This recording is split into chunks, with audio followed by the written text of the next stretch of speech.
we are talking about the HR aspects of cargo during and post-COVID. Those of you who attended our last webinar would have seen that the consensus amongst the experts during that webinar was that cargo is one area which has survived and which has thrived during the COVID-19 because of the nature of its job and the need to move essential commodities by air through various geographies. So today we have a very experienced and distinguished panel of speakers who are going to give their views on how has the impact of COVID, has it been positive or negative on air cargo during COVID, and what are the prospects as far as students and young professionals are concerned in terms of employment opportunities, career growth opportunities, and overall growth opportunities for the sector. So we have, like I said, we have an experienced and distinguished panel. We have with us Mr. Hemant, who has headed as the CEO, he has headed the airports at GMR. He also worked with FedEx and he has a lot of nationwide and international experience as far as aviation in general is concerned, and also with cargo. We have Lucky Kulkarni, who is the Chief HR Officer of Gina Associates. She is a passionate and experienced HR professional, and she's worked across domains, but she has a lot of experience or a lot of recent experience of managing HR, human resources, managing talent, hiring, selecting, professional development. She has been managing the human resources of Gina Associates. So she, I'm sure, will give you a great insight on cargo trade as well as the specializations within cargo industry. Then we have Ms. Vandana Agarwal, who is the Chief Economic Advisor to the Ministry of Civil Aviation. She is an Additional Secretary. She's from the Indian Economic Service, and she also, in her current assignment, is handling a wide range of aviation activities, which includes cargo services. So we look forward to hearing to her experiences and her insights as well. And last but not the least, we have Mr. Anurag Srivastava, who is the Chief Executive Officer of Bird ExecuJet. He has also he has considerable experience in different verticals in aviation, including warehousing. And presently, he is heading the Bird ExecuJet, which looks after the private jets, which provides ground support services and also runs the new terminal at Delhi. So without further ado from myself, I will request our first speaker, Hemant. Hemant, please share your views as far as cargo is concerned, and what would be your advice to the young students and young professionals who are listening to us today. Thank you. Good morning all, and good morning everybody on the panel, Mrs. Agarwal, Lucky, Anurag, and Rohit. And welcome to all the youngsters and the aspirants who joined us. First of all, logistics is one of the largest sectors in the country in terms of a vertical, but not much talked about and not that much known. They say that right from the beginning, it's one of the oldest trades. I mean, right from the time Alexander started conquering the world, one of the reasons for his roaring success was he had a fantastic logistic supply chain mechanism. And they say, there's a saying that an army doesn't move on its feet, it moves on its belly, which means, you need to feed an army, you need to support them, medicine and other equipment, without which an army is useless. And that's provided by logistics. And that has now come down the ages to today, where it is an integral part of our day-to-day system. And without logistics, none of us can function in anything that we do, be it food, be it equipment, factories, or whatever. So that being said, India is the seventh largest country in the world. We are about 3.3 million square kilometers in terms of land area. Russia being the largest, and Canada and US and China and so on and so forth. So the seventh largest country in the world. And we are also the second most populated country in the world. As we all know, we're about 1.2 billion population. That being the case, now it is a huge job to be able to connect our country to the rest of the world, and then our country within our country. In my previous organization, I was in FedEx, and we used to say that logistic in India has to come a long way, and it's still got huge potential. For example, they say we can, from India, connect more points next day delivery to Europe and US than from within India, which means if you want to connect a package from, let's say, down south in Kerala to northeast, it'll take you 2 to 3 days or 4 days, whereas you can reach Frankfurt or London next day. So that tells you the potential, and the leverage that we can do to benefit from this potential. Folks, somebody's speaker is on. Could you please put that on mute, please? Thank you. So, how do we go about this? Now, some basic statistics to start off with. They say an efficiency in logistics is very critical to the growth of GDP and to the growth of the country as a whole. Now, to give you some statistics, developed countries like Europe and US, their cost of logistics to the GDP ratio, which means if you produce X outputs, goods and services, the cost of logistics it takes you to deliver that to the end user is the cost to logistic GDP ratio. You produce a car for, let's say, X, and then what is the cost it takes you to from manufacturing, which means raw material aggregation, assembling, to the dealer, and finally to the end user. That's the cost of logistics. The cost to GDP ratio in developed countries is around 5 to 6% of the GDP. Whereas in India, it's close to double figures. It's 12 to 13% of the GDP, which means an Indian is paying almost double of what a European is paying to get the same goods from point A to point B. Now that looks like a bit of a, it's not easily digestible, because India is supposed to be a cheaper country in terms of labor, manpower, even transportation, but that's not true. It depends. Logistic cost is not just the cost of moving a truck from one end to another. It's also what is called as the ICC, inventory carrying cost. So if you buy a $5 million, brain scanning equipment from point A to point B, somebody is paying for it at the point A, and the end user will use it at point B. Now, if you take a day to deliver it, then immediately the person starts earning from it, and the bank loan is being paid from the next day itself because it's generating revenue. But if you take 1 month to deliver it through sea, then for those 30 days, $5 million at the rate of, let's say, 10% interest is $500,000 of interest a year. That's about, close to $40,000, $50,000 a month, which is a few $1,000s a day you're paying in interest alone. So that comes into the cost of logistic. And that is why India is spending far more, which means we need to get more efficient. There was an IIM study which said that among the 10 tomatoes produced in the country by a farmer, only 4 are consumed by the end user, which means 6 of those tomatoes are lost on the way, decomposed, delayed, or crushed. And so, though you're consuming 4 tomatoes, but you're paying for 10, which means you're paying 150% more cost for a tomato than it should actually cost. And the farmer is getting only 40% of his produce and not the entire 100%. So these are some basic statistics which tells you that how critical logistic is to the growth of the country's GDP. And also this system inefficiency also says that there's a lot of opportunity.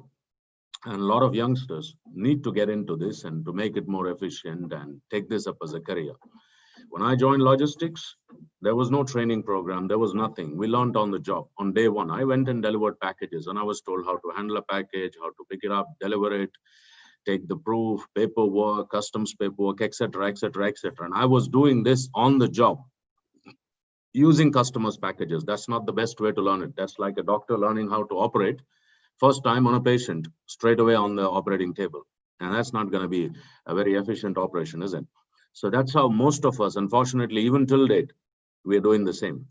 So in terms of prospects, I told you the inefficiency quotient and the sheer expansion of the industry.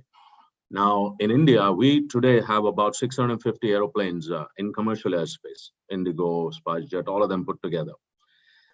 In comparison, we're the seventh largest, aviation market in the world. We're supposed to be third largest in another 5 years. And China, which is number two, has close to 7,000 aeroplanes. So 650 to 7,000, you can make out the difference.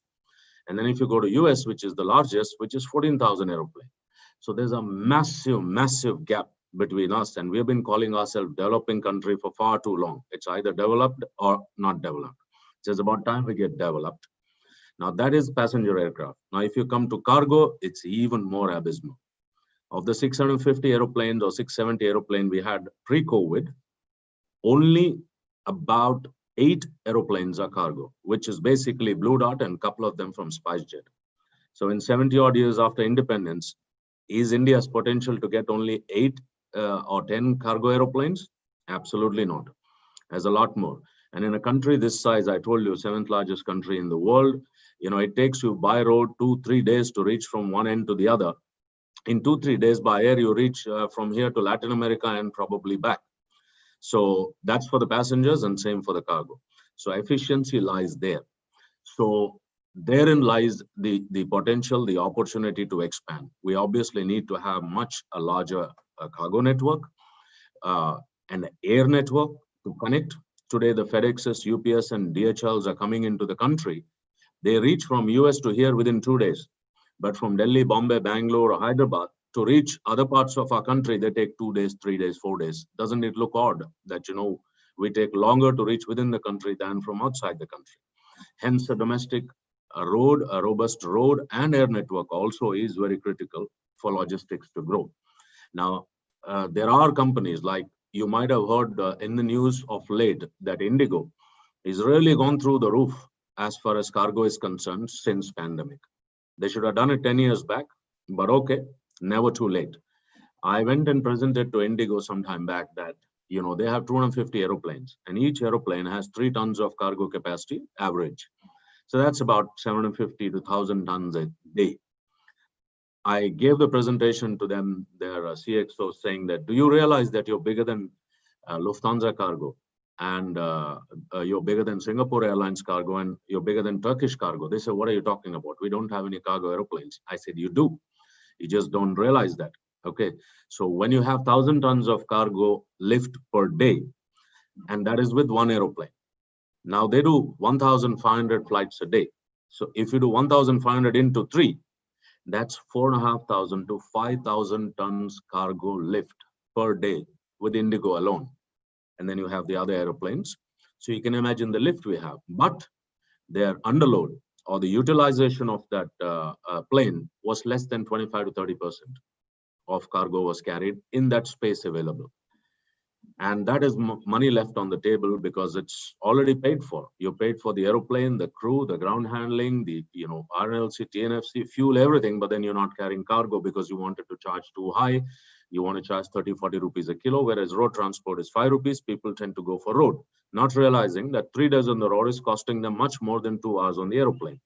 Hemant, can I just interject and ask you a question here? Because what you brought up is something which would be very interesting for our audience also to know. Sure. One had read about or heard about because of the social distancing and reduction in the number of passengers to be carried, there is a provision or there is a thought about using some of the passenger space for carrying cargo as well.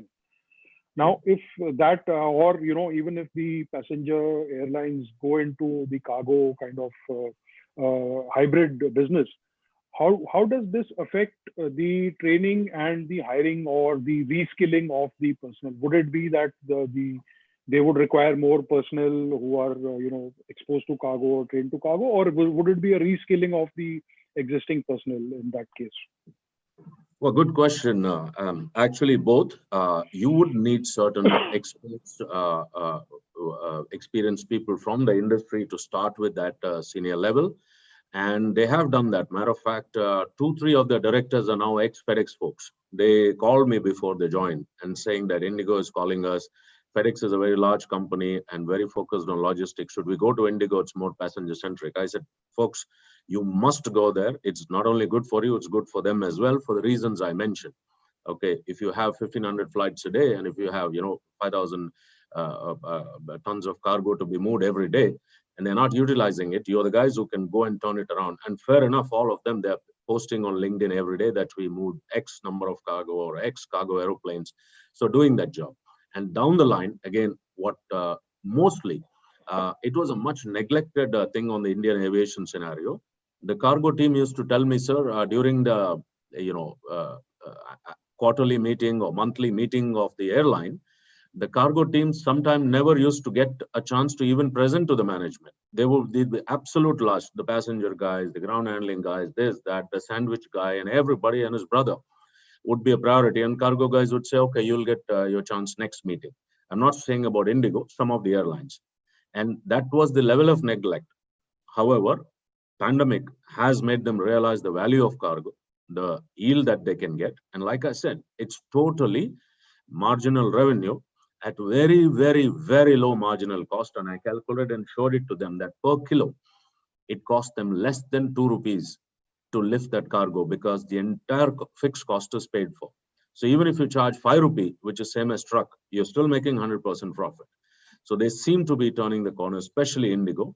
And now that P2C, as they call it, passenger to cargo, where you can cover the seats and put cargo load on the aircraft and as well as on the overhead cabins, that's one way to utilize, and suggested them that you should use your airplanes in the night for this type of transport, because you park your airplanes normally at 2200 and your first passenger flight starts at 0506 in the morning. And your cargo planes exactly need to fly the reverse cycle, which means Blue Dart, for example, operates all their flights in the night and nothing in the day. So that's thank you, Hemant. I think that was really very, very insightful, especially in, given your experience and your wide exposure. The idea that you have given between different verticals, I think this is very, very useful. I will come back to you once we've heard from all the other speakers also, and Sure. then I will ask you some more questions. Our next speaker is Ms. Lucky Kulkarni. As I told you, she's the CHRO of Gina Associates and a seasoned HR and talent management professional. So, Lucky, can we have your views, please? Sure. Thank you, Rohit. Good morning, participants. Good morning, panelists. I represent Gina and Company, 120 years young company. We were born in pandemic. We started in 1900 when, the pandemic, the bubonic pandemic was on. So we exactly knew how to handle pandemic when it came, because the founders, fifth generation has entered.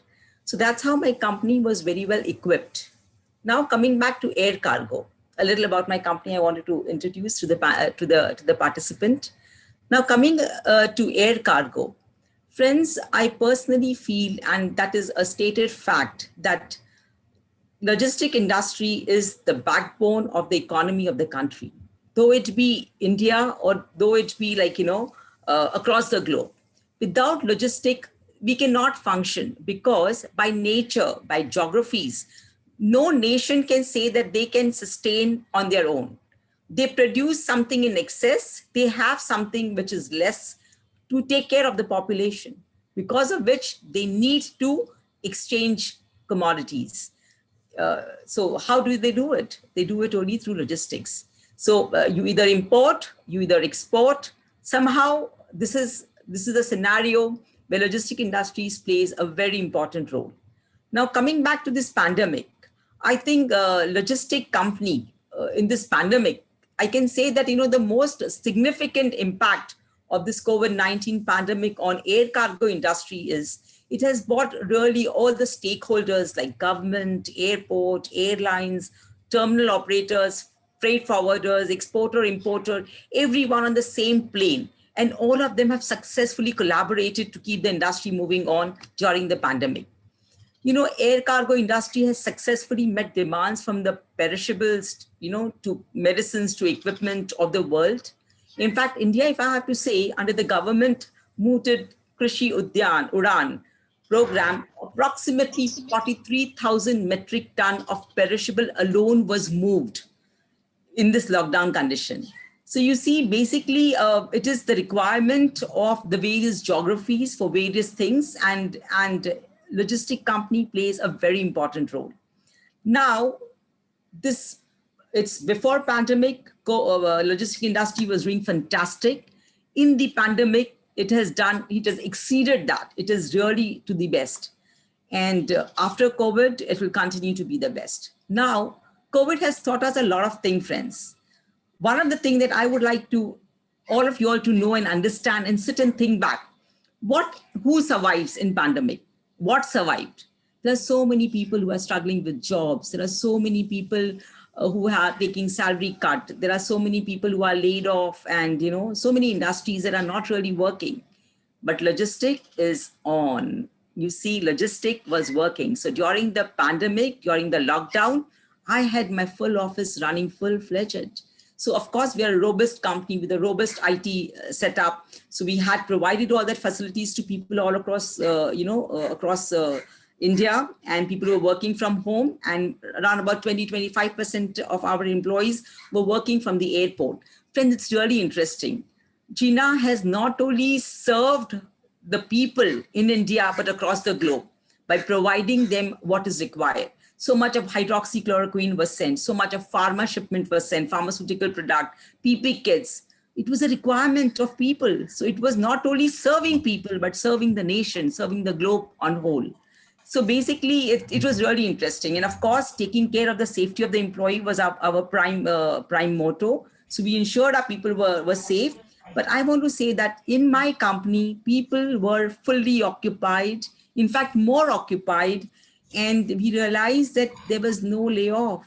There was no, in fact, we recruited, Rohit, we recruited more than 50 people in last quarter itself, people from different, different grades, though it be like, the senior level, the mid level, the lower level, because that was the hour of the need for expansion. Also, of course, replacing some of the retired employees.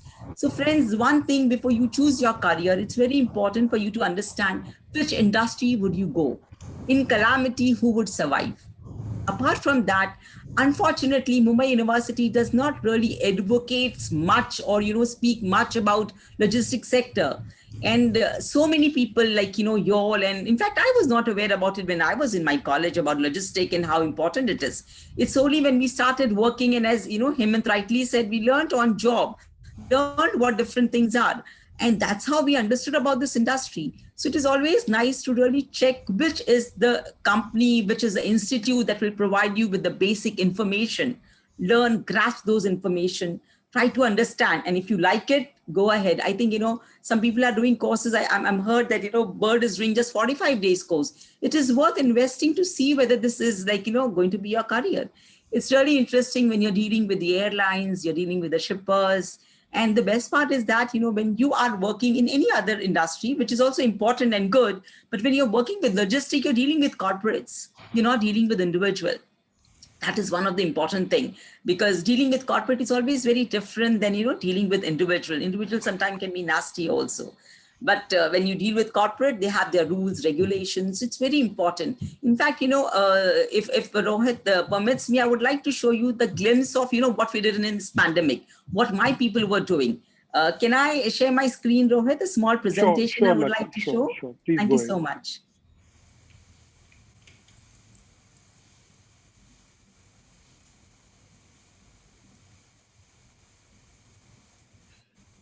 So the air cargo movement during the COVID time, what Gina did. This is my Bangalore branch head, and these are some of the people from aviation, some of the people from the government, the IAS officers. So we were just shipping, and all the passenger flights were not working, but the passenger flights were converted to cargo flights, and this is how the movement happened. So you see, this is my warehouse, and we were handling so many cargo shipments, pharma shipments, medical equipments. The flights were going all full with the cargoes. These are my like warehouses where the goods were dispatched. These are all my colleagues, my employee of Gina. So all the flights, if you see, they were going full. These are all my colleagues again, at the airport doing the transfer of the goods, medical equipments being shipped. Again, my warehouse and my colleagues. So this is just a glance, and I wanted to show to you all. And the commitment that each employee had was that they want to serve people. This is the hour of the need. Healthcare professionals are, on the front line working, but people forgot that, there is someone who's providing this healthcare professional with what they require.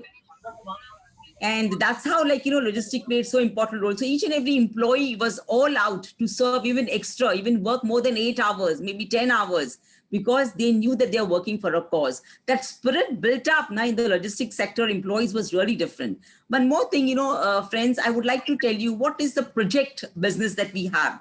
Not only we, the logistic industry has. It's very interesting. In fact, you see everything that you see in logistics will be very interesting. Now, what is project? Project is something which is all dimension, product that you're going to move from one place to the other.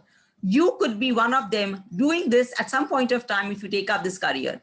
So I'll just show you, when something is like maybe a single piece would weigh 300 ton and it cannot be moved, something like this, you would have seen rarely on the road. This has to go to the airport. Some of them go through sea also. Crane needs to pick up these things and, put them on the vessels. So these are all dimension things that the movement happened. This is how it goes in the aircraft. So you see how interesting it is to deal with all these things. So basically, these are small glimpses I wanted you all to know. So what happens? There are various departments in logistic industry. Each one can have its own, a natural ability, and accordingly we can choose. There is something called as FedEx. There is something called as import clearance. There is something called as export clearance. There is something called as import forwarding, export forwarding. There's something called as break bulk. There's something called as console. There's so many departments. These are technical. There is a lot of custom clearance that is required, a knowledge of custom clearance. Then there is so much more, like, apart from these courses, these department, if you are good in customer handling, we have inside sale. You don't need to go out to meet customers. You can do your sale from your desk with our own customers by repetitive, sale, or by contacting the lost customers or generating new customers. If you like to meet people and talk to people, you have another avenue. Go meet the corporates.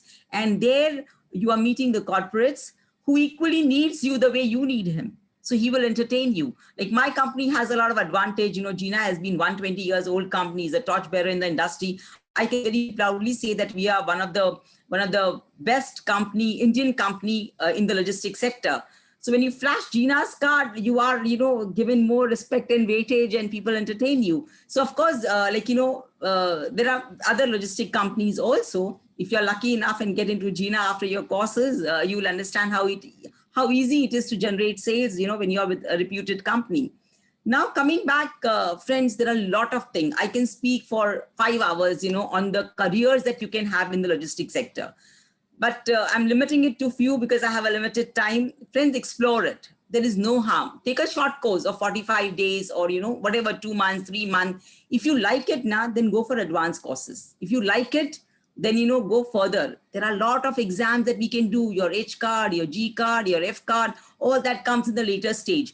And then you become a qualified person, but you can start working. You don't need to pass these exams to start working. Your basic course is sufficient enough to get you into a logistic industry. Coming back now, as I told you before pandemic, we were doing fantastic.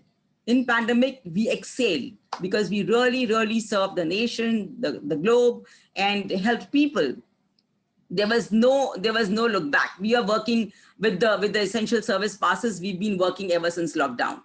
Now, post-COVID, what happens? Okay, fine. You might be thinking, okay, because of COVID, everyone is keen to do all this pharma shipment and all these things. But after this, what happens?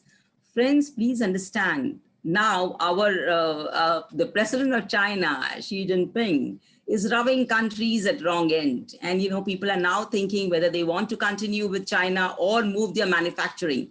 Where do they go after that? If they move from China, where do they go?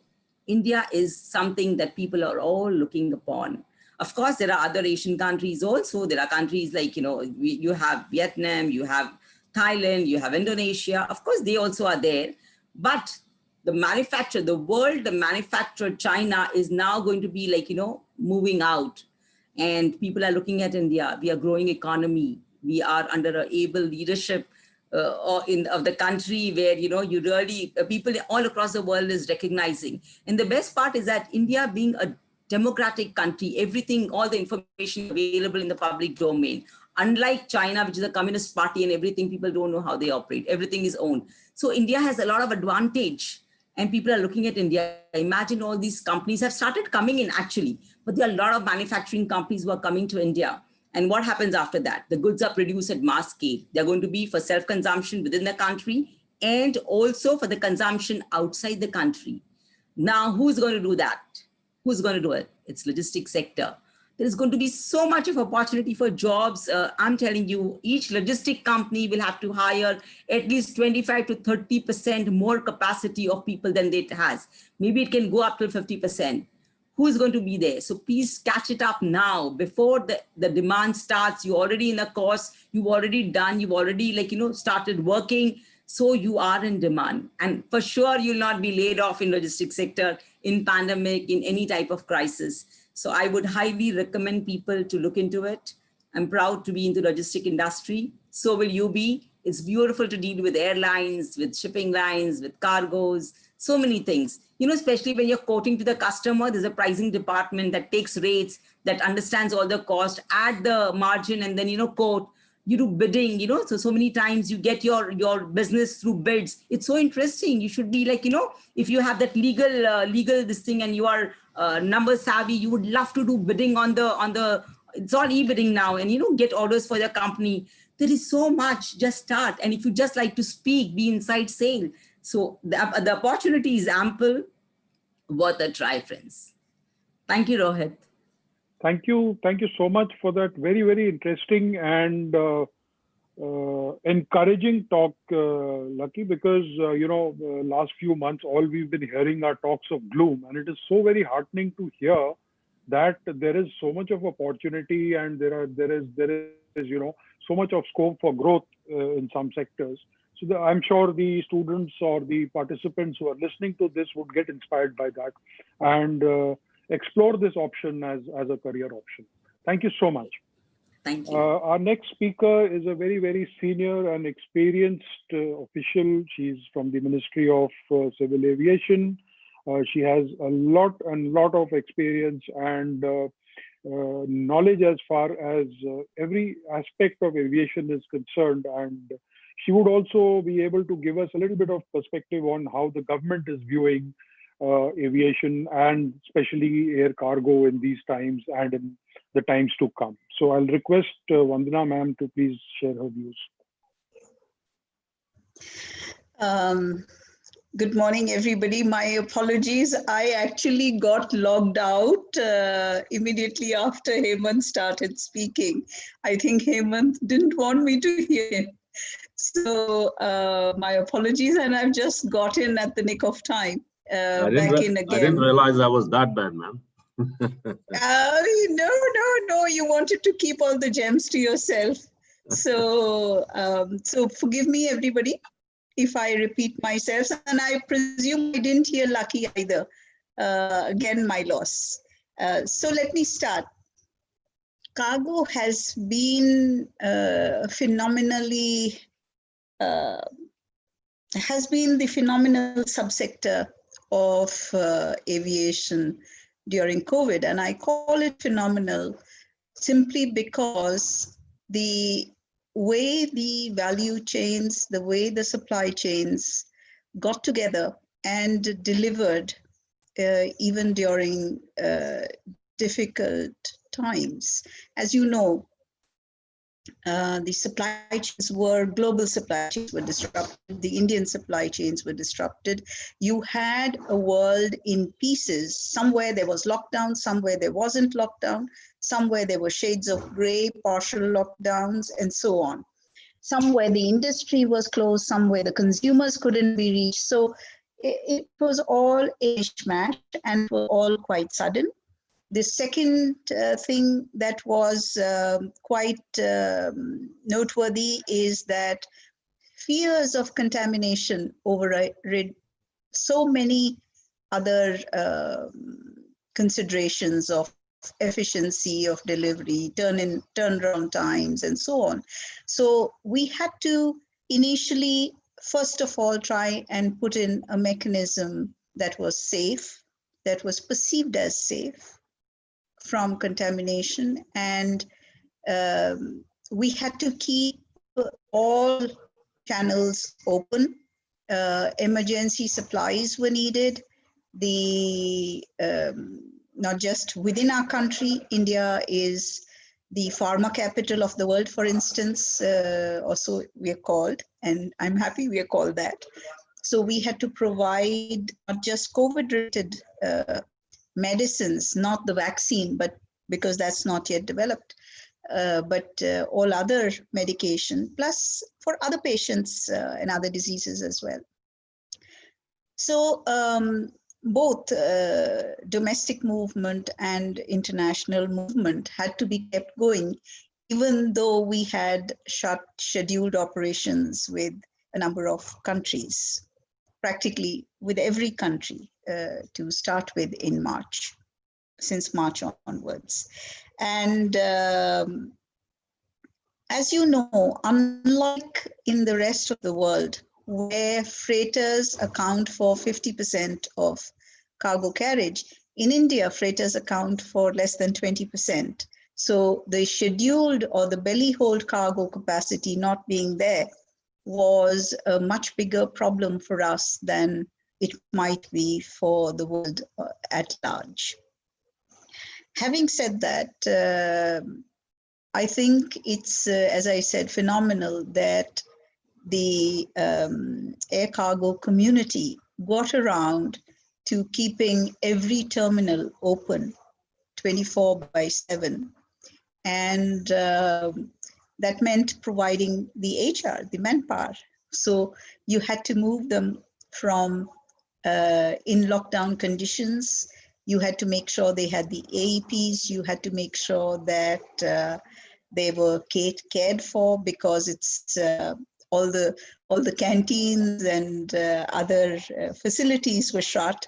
The sanitation and other aspects also had to be arranged, quite apart from the navigational services that had to be provided. It's a whole huge spectrum. So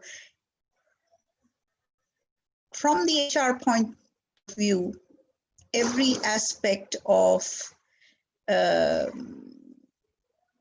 service that needed to be provided. So you had to provide ramp side services, you had to provide within the cargo terminal services, you had to provide city side services, all of these under hugely challenged or different circumstances.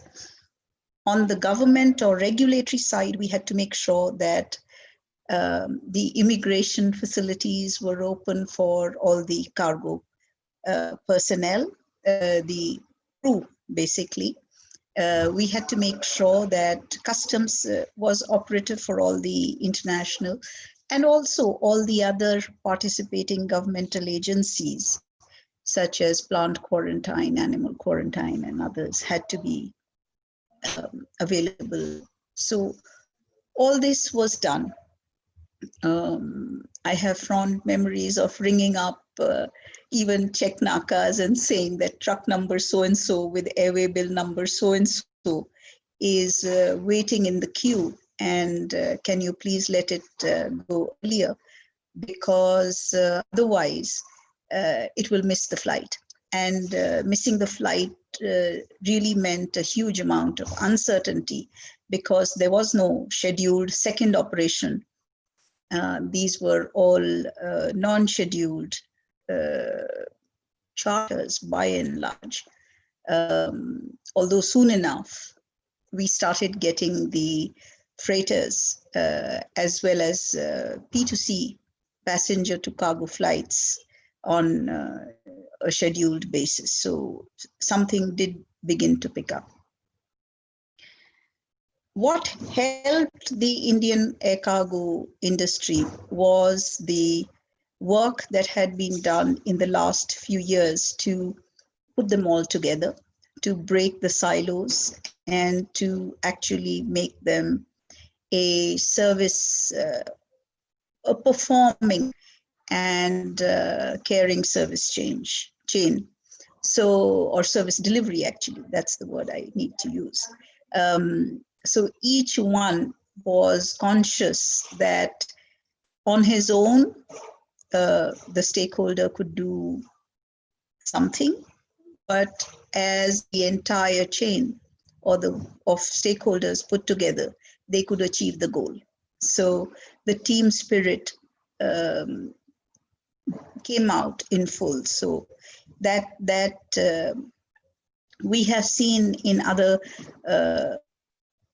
relief and disaster operations as well, which keep coming into the country at various points of time, whether it's floods or it's drought or it's terror attacks, it's any other. So you always see the human endeavor, which goes way beyond the routine or the normal. And COVID was no different. So to all the young aspirants in our room, I would urge that you should inculcate a huge amount of team spirit. In specific own ambitions are all very well, but I believe that those ambitions can be met through more efficiency, more academic readings, more knowledge per se, and rather than excluding others from the performance of the task or playing the usual games that we many times see are played in offices and other areas. They don't behove us, and we should desist from them. Of course, as I said, that whenever there is a disaster, the best of the human spirit comes out, and that's what we saw in the air cargo scenario as well. Why only air cargo? I know full well that in air cargo, we didn't lose any personnel. I think the report was just 1% or so. And in MRO also, it was hardly 1% that we lost. In aviation financing and other areas, we also actually saw growth rather than any downsizing. So MRO also, the turnover of the Indian MROs has already reached the pre-COVID levels of last year. And in air cargo, the September end, that is, numbers are quite heartening. We have reached 85% of the normal, that is on a pan-India basis for domestic and international cargo taken together. We've done a bit better on international cargo. And that's hardly surprising because in the domestic area, all across government, whether it's railways, whether it's postal networks, whether it is the truck networks, whether it's inland waterways, they were all rallied around to serve each other and to serve the people in the remotest of areas. So you actually had, for instance, the postmans, they were carrying milk from the cooperatives. Amul milk, for instance, was being delivered to the next point for the final distribution, etc., etc. So everybody had rallied around, and with domestic cargo, it was but natural that we would do a little less well, given the fact that freight rates would be very high on the air legs.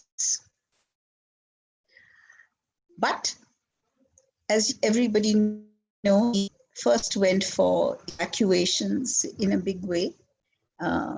The kind we did for India, I don't think there is a parallel in the rest of the world.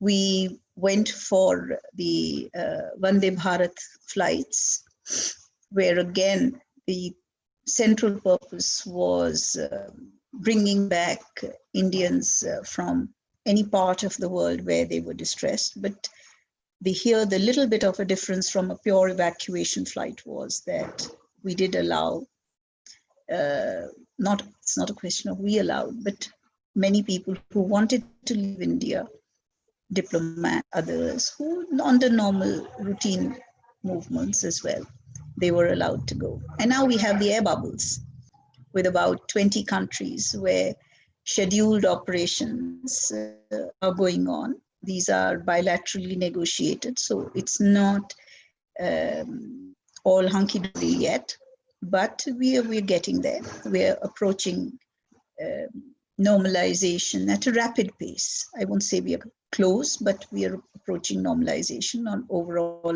air transportation, passenger transportation also. Cargo, as I said, we have reached near normalization with about 85% having been done. So for students and for young professionals on HR matters, these are calls that are taken on the basis of very many industry parameters that are there. The growth story is there, the success rate is there.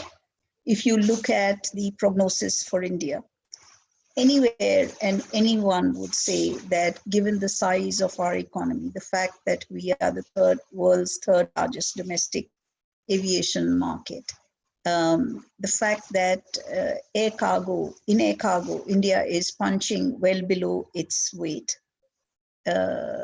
We are a huge economy. We're the fifth largest. And we should be, but in air freight terms, we are not in the top 10 yet. So it means there's a huge road to traverse to get there. We last year did 3.36 million tons of air cargo. I think we can do far more.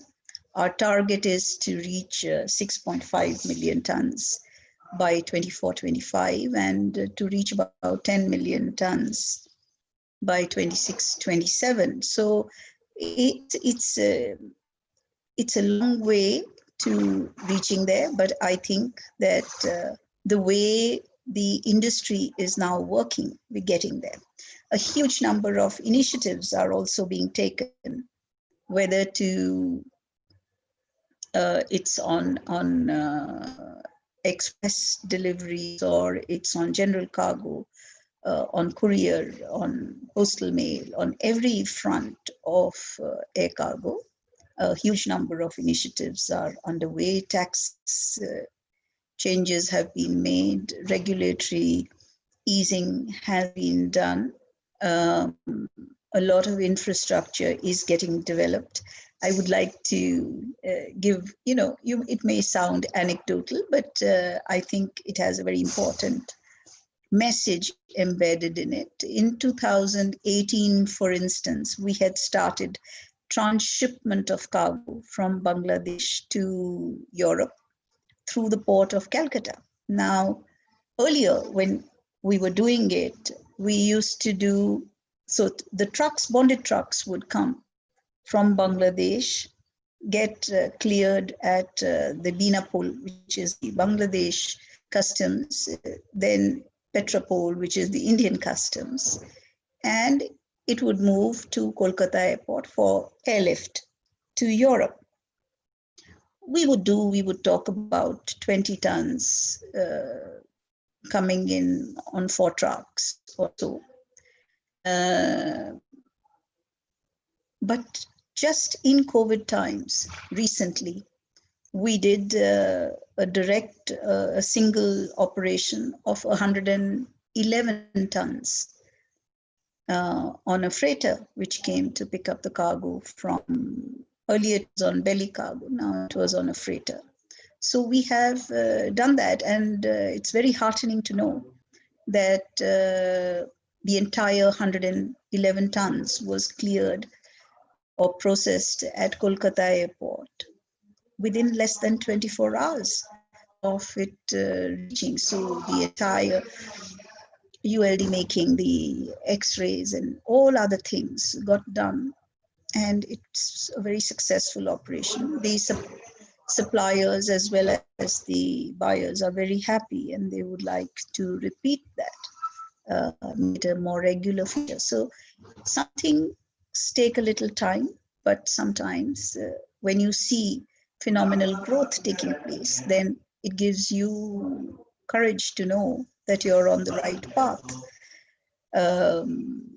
So air cargo per se in India is on the rise. Another very important initiative that we have taken during COVID times, which is, I think, quite compelling, is that we knew that the agriculture harvest takes place, as all of you know, Baisakhi and all the other Gudi Parva and all other festivals are there around for the rest of the country, is all over the country during the first few weeks of April. And when we went into lockdown,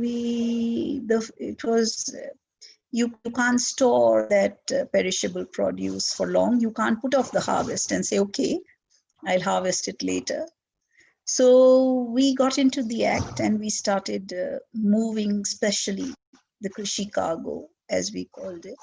We used to hold daily meetings, speak to different state governments, find out where's the surplus, where they're not able to move it to warehouses and cold chain facilities, speak to them, get it moving by air, find buyers, find suppliers, find the logistic chains to move it.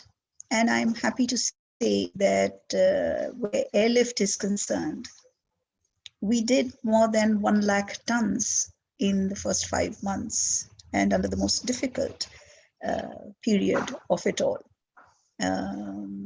of April and May. Even in those months, which were the completely closed months in a sense, we did manage to move perishable cargo. And government, as you know, has announced the Krishi Udan scheme in the finance minister's budget, that it will be launched. We have finalized it. We have shared it with all the different ministries. It's now awaiting launch, and we hope we'll get the signal very shortly, and we will do that. But in the meantime, we worked with other ministries, such as Food Processing Ministry, such as Ministry of Agriculture, Fisheries, Animal Husbandry and Dairying, the Northeast donor, the Tribal Affairs Ministry, and Commerce Ministry, because that has the EP Agri or the export orientation through EPIDA. And we have been working to see how we can have convergences among the different schemes and opportunities that are there, which again so far had been operating in something of silos, and to try and bridge it all together. So the Secretary Civil Aviation and Agriculture Secretary jointly chair the Apex group on these convergences, and the focus group on implementation and operationalization is chaired by me, and we have all these ministries present there. And we've been working, and I'm happy to say that for domestic sector, the fruit and vegetable in particular, the horticulture sector, you may look to the website of Processing Ministry. There should be announcement today or tomorrow at the most, or Monday maybe. And that will be a pretty happy announcement for the air cargo fraternity on Operation Greens. So if they've not already done it, I've not checked the website, I've not spoken to them. So perhaps they've already done it also. So we are continuing to move. It's a dynamic world, and that's a lesson to be learned. So when I said that a number of the airports have been, overall we've done 85%, it doesn't mean that others haven't done better. So Bangalore Airport, for instance, has already reached 100% of the September 2019 levels. Chennai Airport is at above 95% of the previous year levels. So the others are also catching up. And, not very surprisingly, and in a sense, very hearteningly, it's the tier 2, tier 3 towns that did the best. And they did their best on air cargo, on Krishi cargo, and on pharma.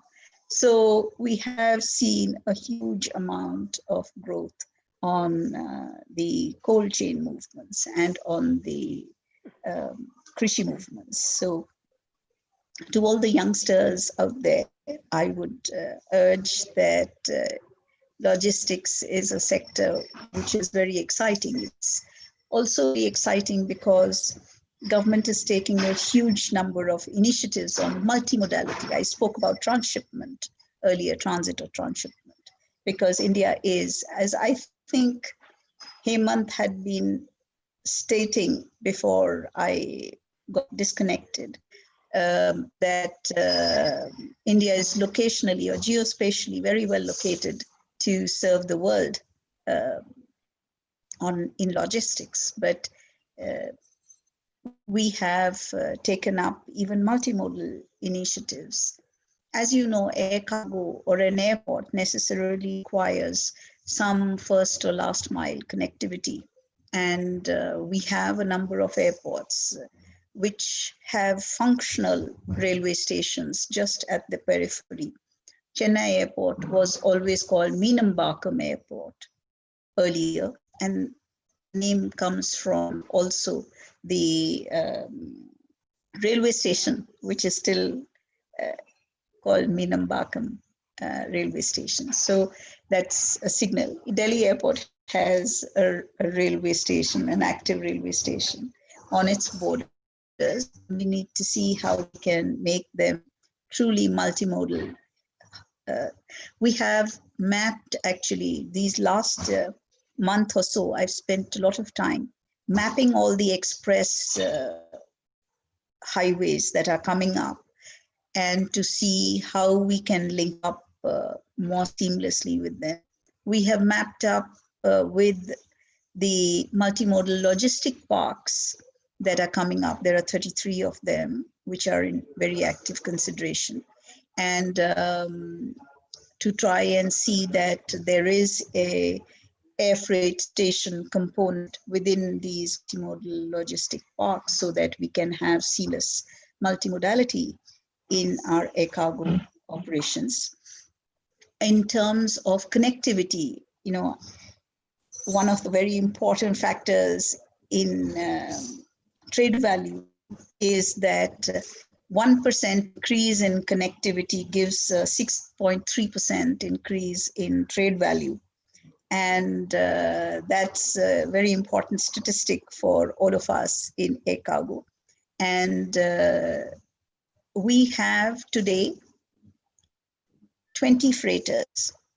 We used to have 6 freighters in November 2018.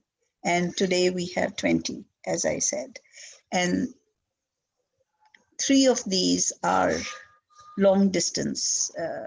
They can go beyond the 5,000 nautical miles as well. They are A340s.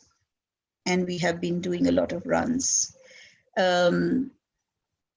We have had our airlines convert or make ready, available on offer, about 150 of the passenger aircraft for P2C, passenger to cargo operations. That is, the cargo can be carried on the seat, in the overhead bins that are there, or in any other storage spaces on the main deck as well, quite apart from the bridge hold areas on the lower deck and others.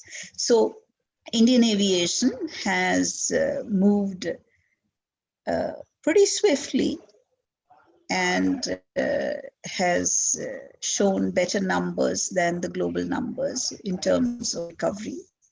And I hope that we will continue to do that. I always maintain that, yes, we can have connectivity, we can have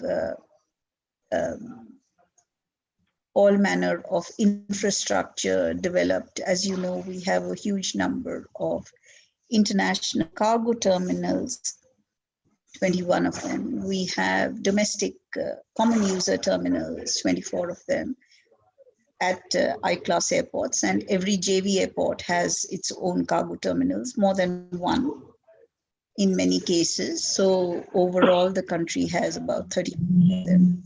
So, you have so many options, and passenger, the cargo at smaller airports also moves through the passenger terminal itself. So you have the facilities, infrastructure, but what makes the difference is the human endeavor and how committed it is. So when you skill yourselves, make sure that the course content, the curriculum is apt. It's according to it brings out or has a relationship with the logistics standards, for instance, that have been set by the Logistics Sector Skill Council or by the Aerospace and Aviation Sector Skill Council, as the case may be. And we have then some that queries your from teacher, the participants coming in, ma'am. I'd like to address yeah, one or I'll two just of these finish. questions. Hanji. This is my last sentence. So make sure that your trainers are approved trainers. Make sure that the assessors are approved assessors. And finally, that your own commitment to the particular course that you go for is just right. I thank you and I wish you all the best.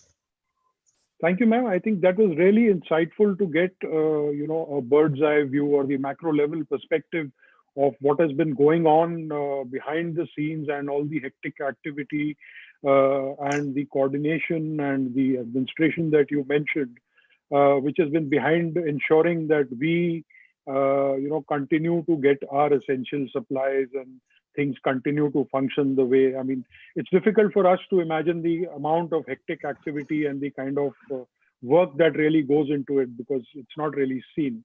So thank you very much. And thank you for your advice to the student community and to the young professionals.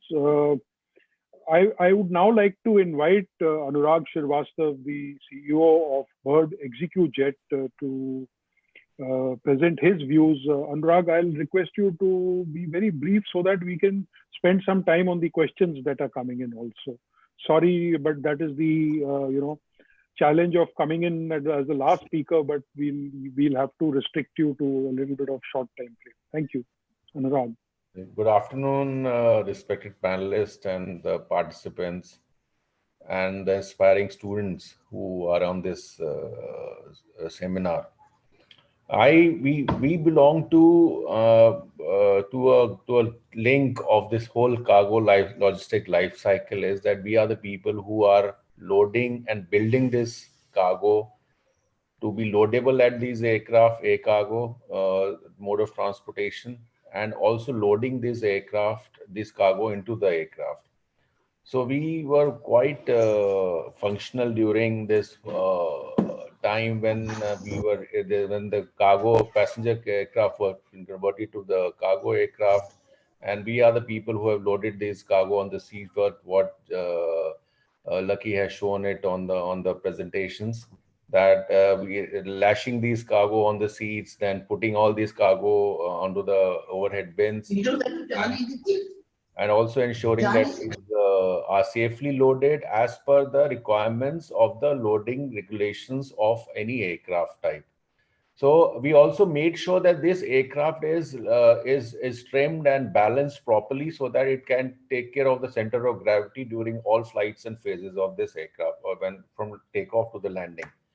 So we come from a section of this life cycle of logistics, is that we ensure that we are looking after all the aspects of cargo operations. Once it is delivered to the warehouse and then loaded onto the aircraft, then it is transported into the aircraft. Then when it lands, and then offload this from the cargo or from the aircraft and bring it to the warehouse of, and then break it to different sections as per the airway bills and the delivery orders, and then deliver to the people who will take it further onto the city side or land side for deliveries.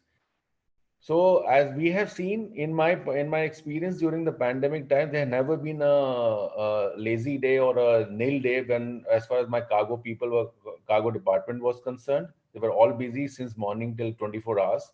And rather we used our people from the passenger side from the passenger services handling into the on the cargo logistics side, because we got a lot of people on the warehousing section, people who were required to carry this cargo all the way from the step ladders to the seats and ensuring that it is lashed properly. So all that sections were totally busy. So what I would suggest, and being into this organization where we are also into multi level, we are into various verticals of aviation. So our cargo logistics vertical is also growing. We are participating in the RFPs where the new cargo warehousing terminals are supposed to come up. And so we are hopeful of winning few of them. And then there is opportunities coming in where there's a growth, since the cargo is growing. So there is a demand of new terminals is also growing. And there are certain private airports are coming up wherein the second terminal is now required. So we are actually bidding for that. And as we see the next coming year, there is a lot of opportunities where we will be building this terminal, and we will need experienced people or freshly trained people to work in this terminal as far as warehousing is concerned. Then accordingly, once the cargo grows, the terminal grows, the more people, more packets have to go in and out of the airport. So we need people who would require to load them, and those people who are trained into the load and trim, the ramp operations training, equipment operations training, and when these people are supposed to be required to load this aircraft into the aircraft. So as Rohit said, I would keep it brief. There is one more section, since we are also into general aviation.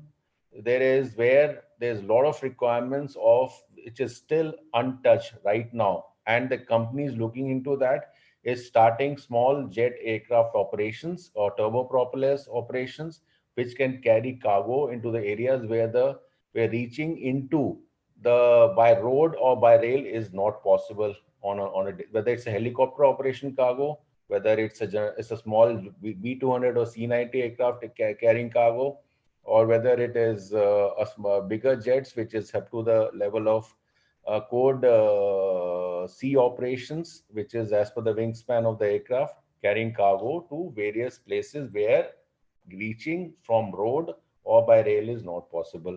So that is also happening in the coming year, because people have seen this opportunity during the pandemic time. Thank you very much from my end, and I'll hand over to Rohit. Thank you, Anurag, for giving us an overview of the activities and how they are intermeshed together. I see quite a few questions coming in from the students. So since they are the ones who this webinar is aimed at benefiting, I'll just take on these questions and I'll request the panelists to answer them. The first question is from Ritika Mongia, and she says, how can I look for a career in cargo on an international platform? Lucky, will you be able to answer this? Yes, sure. So yes, in fact, this part I did not really touch. I was emphasizing more on domestic careers, but yes, international platform is also available, for which you need to first have your basics in place. You need to understand things before you start interacting. Like in my company, I have various, designated seniors who are handling various countries, some handling US, some handling European countries, some handling the South Asian, Asian countries. So for that, you need to have your basics in place, work for some time in the domestic market, and then take it up further for the next level. Directly getting into an international would not be a very good idea. Thank you. Thank you, Lucky. Vanza ma'am, there is a question from Ranjit about the role of Airport Authority of India in cargo operations. Would you like to clarify that, please? So Airport Authority of India has in 2016 set up a wholly owned AAI Cargo Logistics and Allied Services Company. Basically, Airport Authority used to handle all the cargo itself as a directorate, and now it has hived off a company for harnessing better efficiencies.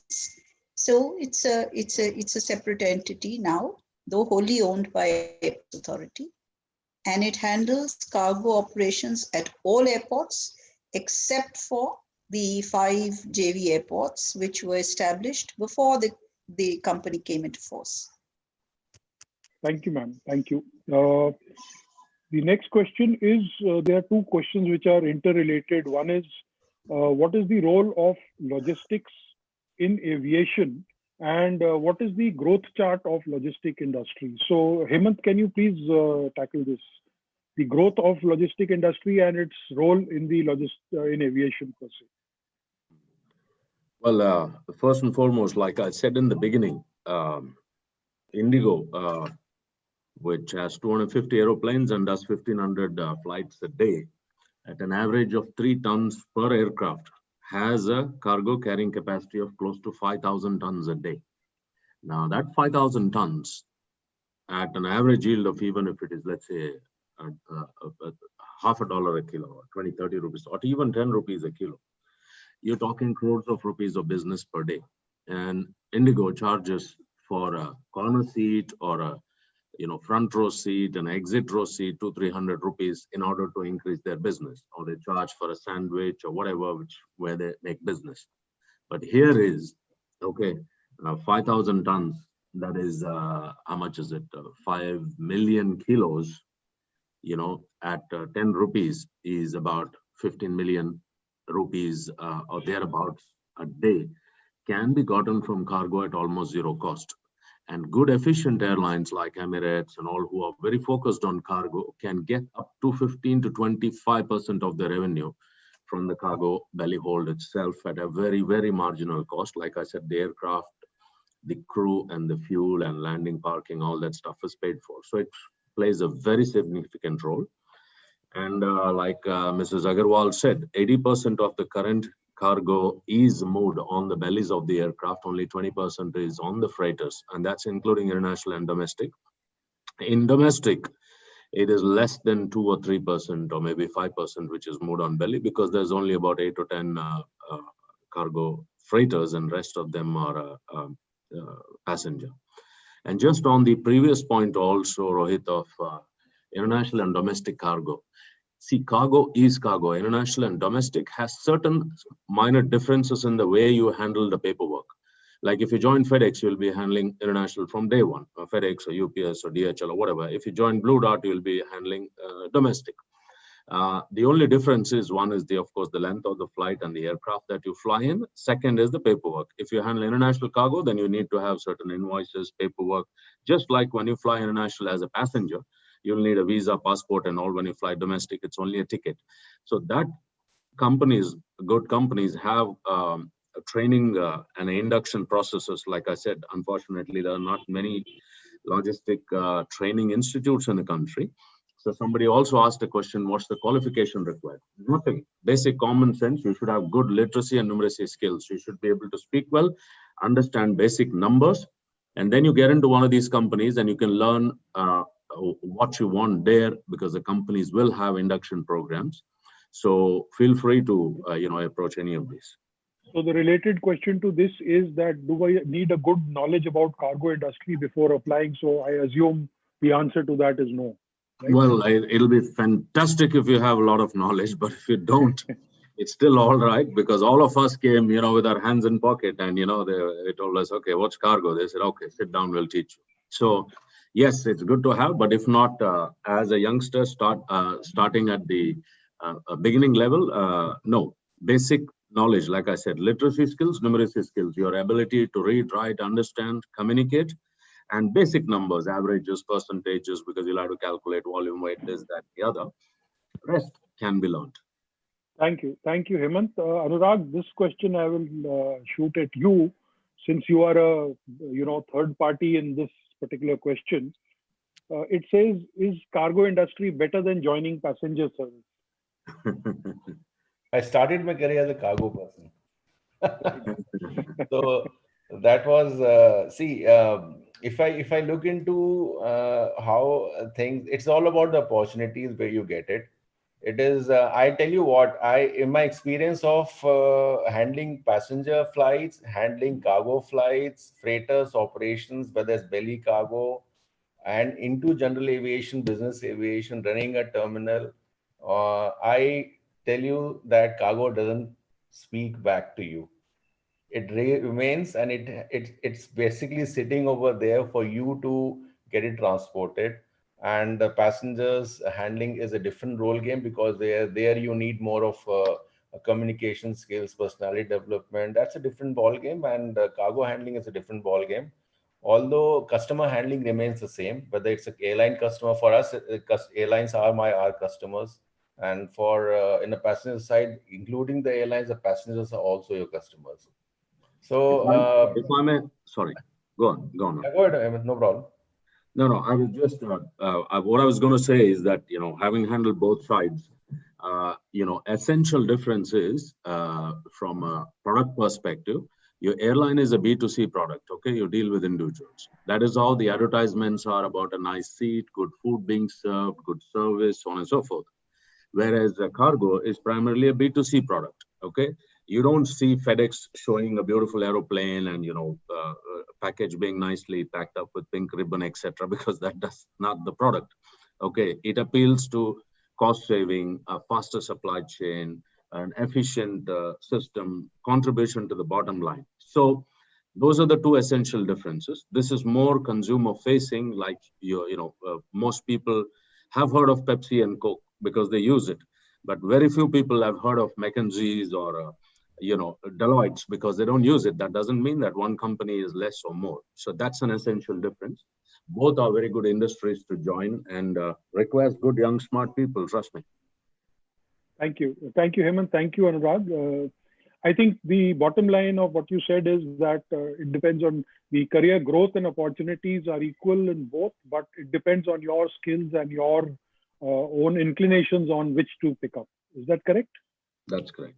That's correct, because it's also even if it's so right now momentary, where we see that because of pandemic there has been a lot of layoffs happening and everything, or maybe there are furloughs happening, but cargo in this period has been the most busiest in the airport as on date. So because logistics never stops. Thank you. One thing, Rohit, I would like to add. Yeah, one thing I would like to add. Someone was asking about, the relation between logistic and aviation. So, aviation industry basically need logistic company to, send for the movement of the goods. Like suppose today, like we are the GSAs for Vistara Airlines, so international, both international and domestic. So, if someone wants to send goods through Vistara, they have to come through us. So basically, logistic companies enable the aviation, industry in terms of getting customers, in terms of getting cargo, and that's how it moves further. Right. Thank you, Lucky. And my next question is also aimed at you. Someone has asked that how does one go about looking for cargo jobs, because these are not generally advertised or they are hidden. So how does GINA recruit, or how does the cargo industry recruit?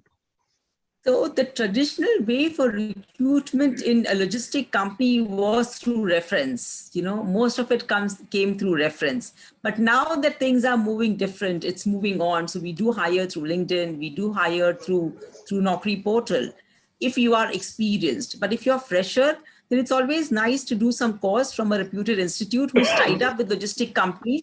And then, we come for placement and pick up freshers. Right, right. There are a lot of queries about which courses are being offered, and since Bird Academy of the Bird Group itself is sorry, ma'am. Yes, ma'am. Vandana, ma'am. On the issue of jobs, Government of India had last year, I myself had taken it up, and we have set up a portal called Aviation Jobs, and it's a very simple form. It's online. I would urge all the, so it covers all areas. It covers logistics, it covers air cargo as well. And I would urge all of you to apply. Periodically, the airlines and other entities also place certain requirements on that portal. During the COVID period, it became a little less active, but I think that now the airlines and other recruiters are back. So we had actually the first 5 jobs that got recruited from that portal were Airbus jobs. So it's a world out there. The more you use it and the more the industries register their interests on that portal, it's a one-stop shop for all aviation jobs. Thank you, ma'am. I think that is most informative and very useful to our audience here, as well as to our panelists. So Lucky, you can advertise there, and Hemant. Yeah, and I think all the students. I wanted to stress on that point that probably we should need to spread the word, because not many people know about this. Even Amber mentioned it, that we all need to post our openings in that aviation jobs portal, because that is probably the only single point of aggregation for all aviation related jobs in the country, and it is run by MOCA, so it's a very good initiative. So I think we should spread the word among our communities and our colleagues in the industry to post all their jobs there, and folks can go there and apply. It also focuses you in the aviation sector. It allows you to post. So for instance, when the query was, is a passenger job better than a cargo job? It allows you to post on both. It allows you to be interviewed on both sides, for you to take a call on the basis of the offers that come to you as well. So it's a little bit more than just asking you to put your interest on it. Thank you, ma'am. And thank you to all the panelists. I think we have exceeded way beyond the time we had requested from you, but it has been a very interesting and I'm sure a very rewarding discussion for our audience. Unfortunately, due to the paucity of time, I will not be able to answer or get our panelists to answer any more of your questions.